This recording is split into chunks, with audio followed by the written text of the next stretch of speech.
I didn't move here for love. I moved here because my life was falling apart. The city was supposed to be a fresh start, but within 2 months, I was already behind on rent.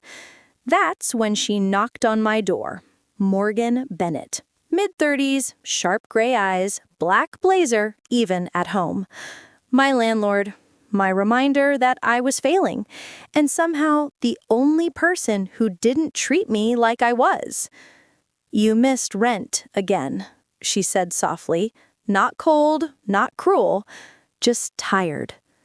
"I know," I whispered. "I'm looking for extra shifts." "You're not the only one trying to stay afloat." She looked around my small apartment, books scattered, a mug of instant coffee, half drunk, a laptop screen glowing. Then she sighed. "If you can't pay rent," her eyes met mine, something uncertain flickering behind them. "Maybe we can make a deal." Her words hung in the air, heavy, dangerous, and yet not what I thought they meant. She wasn't suggesting anything crude. She was offering something else entirely, a chance. "Come help me at my office tomorrow. Paperwork, inventory, whatever I need. We'll call it partial rent." I agreed before I could think twice. That night, as rain slid down the window pane, I caught my reflection, nervous, hopeful, afraid, and I realized the way she looked at me didn't feel like pity. It felt like something else. The office was quiet the next morning, sunlight cutting through blinds, dust dancing in golden strips.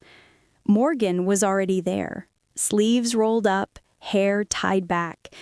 No blazer today, just a soft white blouse that somehow made her look younger and more human. "You're early," she said, glancing up. "Couldn't sleep," I replied. "Good, neither could I." For hours we sorted receipts, typed invoices, and shared stories in between. She told me about her past, how she'd built her properties from scratch, how she'd learned not to depend on anyone. And I told her how independence wasn't a choice for me. It was survival. By evening, our laughter echoed through the empty office.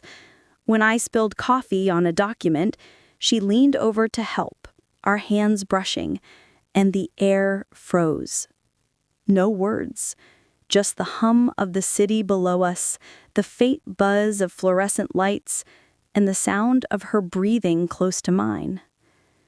"It's fine," she said, voice suddenly quiet. "It's just paper." "Still," I murmured, "I should have been more careful." "You're allowed to make mistakes, Lena." Something about the way she said my name, gentle, protective, made my chest tighten. That night, I couldn't stop thinking about her hands, her voice, her tired smile. It wasn't about rent anymore.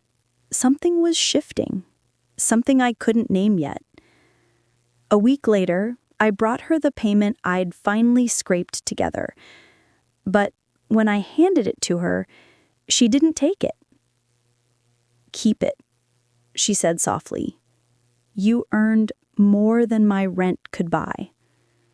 I frowned. "What do you mean?" She hesitated, the confident landlord suddenly unsure. "You reminded me what it feels like to trust someone again." I didn't know what to say. The room felt smaller, warmer. Her eyes lingered on me a little too long. "Morgan," I said quietly, "people will talk." "Let them," she whispered. "You're my landlord. And you're the reason I smile when I come home." It wasn't supposed to happen, but it did. Naturally, slowly, like something finding its way back to light. We didn't rush. We didn't break rules. We just stayed in that quiet space between what was right and what was real.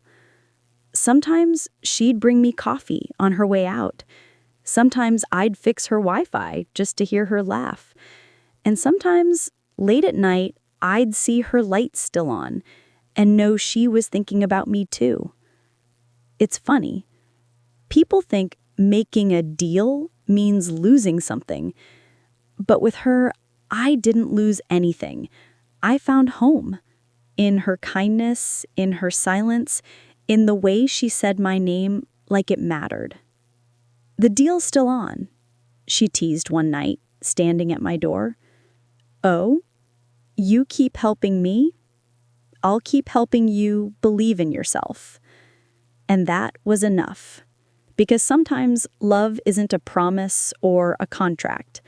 It's a quiet agreement between two hearts that finally stop pretending they don't need each other.